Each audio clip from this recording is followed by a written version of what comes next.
what to do when right goes wrong. Is there any justifiable reason for my heart being broken? Is there any purpose in my pain? Can you make sense out of my sadness? Or did I just go through all of that for nothing? It's about the obstacles. It's about the challenges. It's about the pain that you endure along the way. Stand on the platform, and when that happens, your mind has to immediately shift back, because now you felt and tasted something that you can only get through winning. Are you willing to do it again? If you're willing to suffer, and I mean suffer, your brain and your body, once connected together, can do anything. You have to do the process. The process is non-negotiable. It's just, you have to do it. It's about the grind. Do you have the courage to think? Because if you can think, you can change. You can move, you can evolve, you can grow, you can become. You are one idea away. Your credit is not a problem. Your car is not a problem. Your situation is not a problem. Your thoughts are the problem. As a man thinketh in his heart, so is he. Everything starts in the thoughts you think. You are no better than the thoughts you think. If you think little, you go little. If you think weak, you go weak. What I need you to do is I need you to find a reason to keep going. And if you can find a reason to keep going, I know you're strong enough. Every human has what it takes to get past whatever they're going through, if they decide to. If you want to level up your character, then you need to get out here and do it. That's the game. Go look in the mirror right now. Humble yourself. Stop sitting there with an ego. Realize you ain't shit. You need to be around brave men. You need to be paying attention. Listen to the truth. I wasn't born this way. I absolutely not really made myself this way. And any single one of you men out here can do the same thing. If you're a man, you have duty, you have honor, you have things you should be doing regardless of how you feel. You should get up and do what needs to be done. And to me, those are the individuals that win in life. I'm asking you, will you stay mediocre for the rest of your life?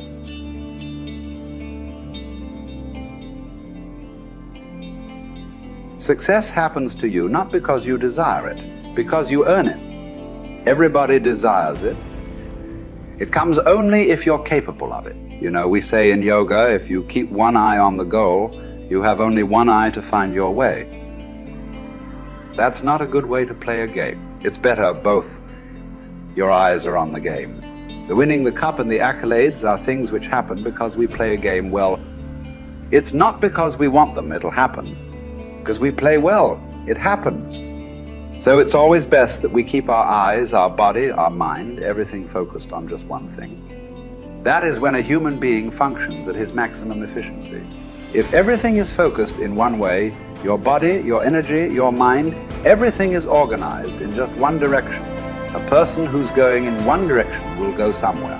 A person who's trying to go in 5 different directions will not go anywhere. For one who is seeing this life as a stepping stone for a larger possibility, for him, there is no failure. For one who is looking at the simple events of this life itself as the goal of life, for him, there is failure and success. If you are just seeing this life as a stepping stone for a larger possibility, if you have a good deal, you use that for your well-being. If you have a bad deal, you use that for your well-being. The economy was on the boom when every fool could be successful. When the economy is on the boom, everybody gets carried, isn't it? Now there has been a meltdown. Now it takes something else to be successful. It doesn't matter what the hell happens with your life. If you are seeing this life only as a stepping stone for a larger possibility, then whatever the situation, it is beautiful and very useful. So various situations in your life, either you can use it to make yourself stronger and better, or you can sit and cry. This is the choice you have. Everything. It doesn't matter what happens. The most horrific event happened in your life that also can be used for your growth and your well-being. So the fear of failure. Failure is bad enough. Fear is adding spice to it, isn't it? I'll give you a formula. If you want to know what makes people happy at the most basic level, when your life conditions match your blueprint, when your life conditions are what you're expecting, not your ultimate dream, but when you meet your basic expectations, you're happy. If your life conditions are better than you expected, you're over the moon. If your life conditions don't match your blueprint, your expectations, you have pain. If your life conditions don't match your blueprint and you believe I'm unable to change it, it's something wrong with me, or it's a permanent problem, or it's pervasive, or it's personal, you get into learned helplessness, then you're going to suffer. And so nothing is permanent, not even the body is permanent. Certainly no problem is permanent. Your soul might be the only thing that might be permanent, right? So it's really helping people to understand that when the life conditions change, your blueprint has to change with it. Either if you're not happy, you either have to change your life or change your blueprint, your expectations. Usually it requires a combination of those two. So often what you say people is slighting is their life conditions changed, and then what they were doing wasn't enough to make them feel the way they wanted to feel, and so then they adapted to an old style of coping. They went back to smoking or drinking or eating or yelling at people or whatever the pattern may be. But that's because they didn't continue to grow.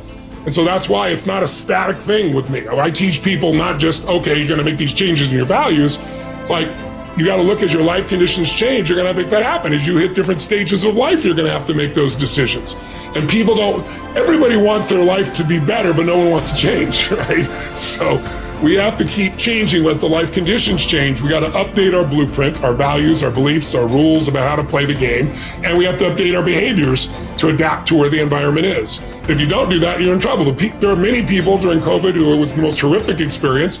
There are many people that learned to use COVID, not like COVID used them. They grew their businesses, they expanded their mind, they shifted their emotions. They did things they never would have done. Other people gained 20 pounds, right? So it's all a matter of, do you adapt to the life conditions? And do you learn how to learn? Because this isn't a one-time thing. Oh, I did this thing. I went and worked out for a weekend. Now I'm pumped. Well, great. How long is that going to last? You're going to have to continue to use that and have a daily practice. Otherwise, you, of course, go back. And that's the biggest missing thing. I teach people daily practices that can take what they've learned and make it ongoing in their life, as opposed to, wow, I had this great weekend. The big question is, are we letting ourselves become what we wish to become? In this most important subject of association, here are some actions you may want to take. First, disassociation.